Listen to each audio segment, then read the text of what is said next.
आपके पास क्वेश्चन है, arrange increasing order of acidic strength of the following die basic acids. A option दे रहा है ऑक्जेलिक एसिड, फिर दूसरा सक्सिनिक एसिड, तीसरा मैलोनिक एसिड, चौथा एडिपिक एसिड। इसी को इधर उधर करके ऑर्डर बना रखा है, third second first fourth, second third first fourth, first third second fourth, second first third fourth. चलिए एनालाइज करिए। क्वेश्चन क्या है, अरेंज इंक्रीजिंग ऑर्डर किसमें करना है, इंक्रीजिंग ऑर्डर में। तो arrange increasing order of acidic strength, किसका, acidic strength of the following die basic acid, die basic acid.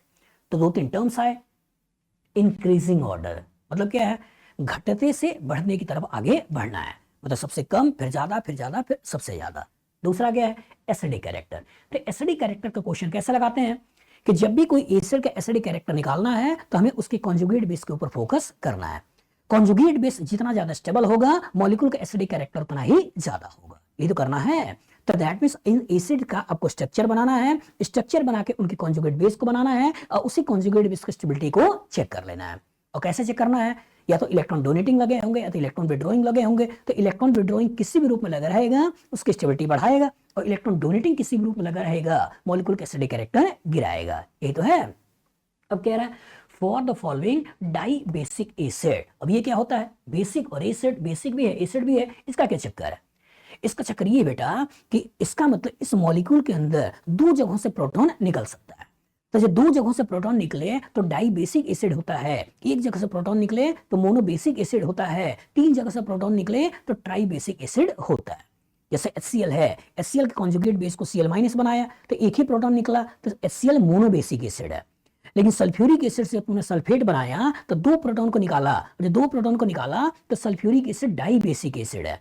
इसी तरह से फॉस्फोरिक एसिड से तीन प्रोटॉन को निकाल के फॉस्फेट आयन बनाते हैं, जो फॉस्फोरिक एसिड क्या है, ट्राई बेसिक एसिड है।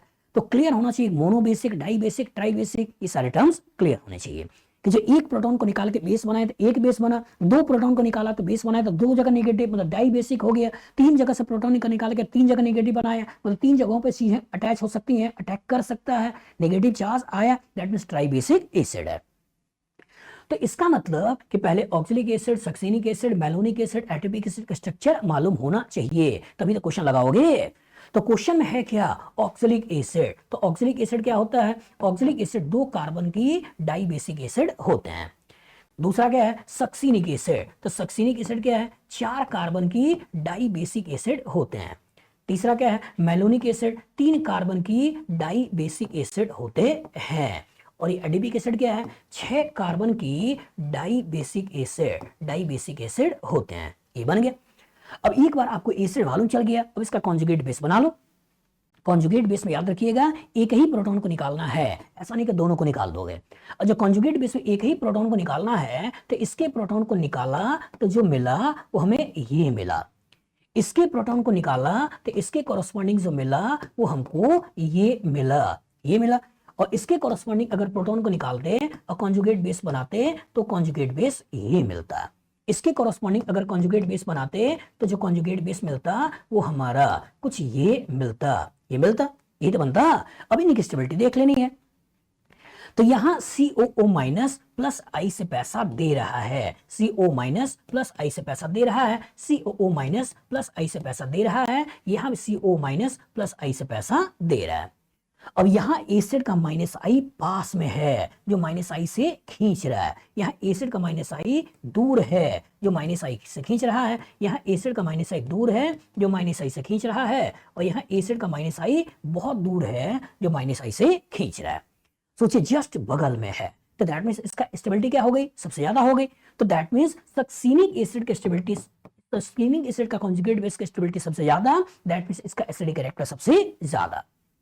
और सोचिए जब सक्सिनिक एसिड को देख रहे हैं तो यहाँ दो कार्बन के बाद एसिड का माइनस आई है, और यहाँ जब मैलोनिक एसिड को देख रहे हैं तो एक कार्बन के बाद एसिड का माइनस आई है। और आपको मालूम है माइनस आई डिस्टेंस के ऊपर डिपेंडेंट है, और जो माइनस आई डिस्टेंस के ऊपर डिपेंडेंट है तो इसने ज्यादा माइनस आई दिखाया इफेक्टिव, तो दैट मींस इसका कॉन्जुगेट बेस ज्यादा स्टेबल है, और इसका माइनस आई वीक होने की वजह से इसका कॉन्जुगेट बेस कम स्टेबल है। तो दैट मींस मैलोनिक एसिड का एसिडिक कैरेक्टर ज्यादा, तो पहले के बाद जिसकी बात आएगी वो होगी तीसरे की, और तीसरे के बाद करोगे दूसरे की, और लास्ट में एडिपिक एसिड, क्योंकि यहाँ पे एसिड का माइनस से बहुत ज्यादा वीक होगा, और जो बहुत ज्यादा वीक होगा इसलिए कहानी में लास्ट फोर्थ सोच लो। अब इसी ऑर्डर को यहां पर देख लेना है, एनालाइज करिए। सबसे ज्यादा पहला सोचिए, अगर इंक्रीजिंग ऑर्डर बोल रहा है तो सबसे ज्यादा पहला है, चौथा कह रहा है, दैट मीन्स भूल जाइए। ये आपका इंक्रीजिंग ऑर्डर में आ रहा है, ये चौथा है, दैट मीन्स भूल जाइए, यहां पे आ जाइए।